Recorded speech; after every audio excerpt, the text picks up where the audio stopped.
Soutenu par un pôle de bailleurs de fonds internationaux, Banque mondiale, BID, AFD, Union européenne et BEI, le programme d'aménagement du corridor Douala-Bangui est un pilier de la SND 30. Il est question de transformer cet axe vital en un corridor performant grâce à une collaboration étroite avec les entreprises de construction et les bureaux d'études.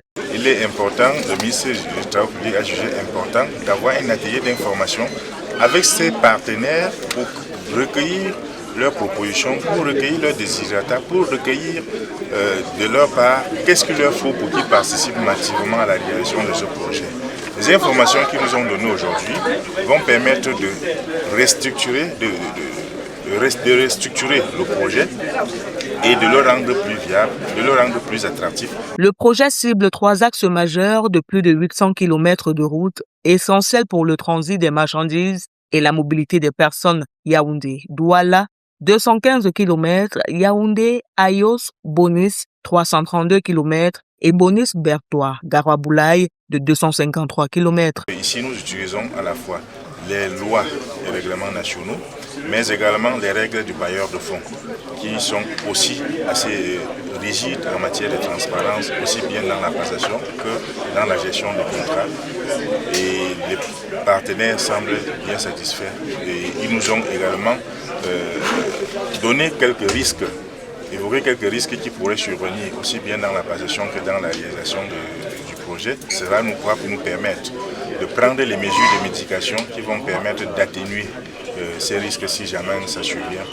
Le mot d'ordre est en réalité la co-construction. Plutôt que d'imposer un cadre rigide, le MINTEP a choisi de sonder le marché avant de lancer les appels d'offres. Le but de la démarche est d'identifier les leviers d'attractivité et de minimiser les risques. Les entreprises ont été invitées au cours de la session de Yaoundé à se prononcer sur la structuration des marchés, l'innovation technique ainsi que les incitations.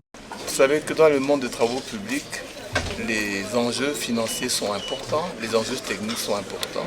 Donc le choix des entreprises qui vont opérer dans le secteur doivent être faits avec beaucoup de précautions.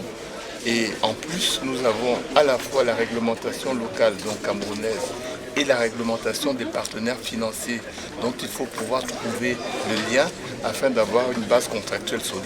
Cette phase de consultation purement informative avait pour finalité de collecter des idées pour optimiser le projet sans pour autant accorder davantage concurrentiel aux participants pour la sélection future, de sorte à doter ainsi le Cameroun d'un réseau moderne capable de soutenir le programme spécial de relèvement routier voulu par le chef de l'État.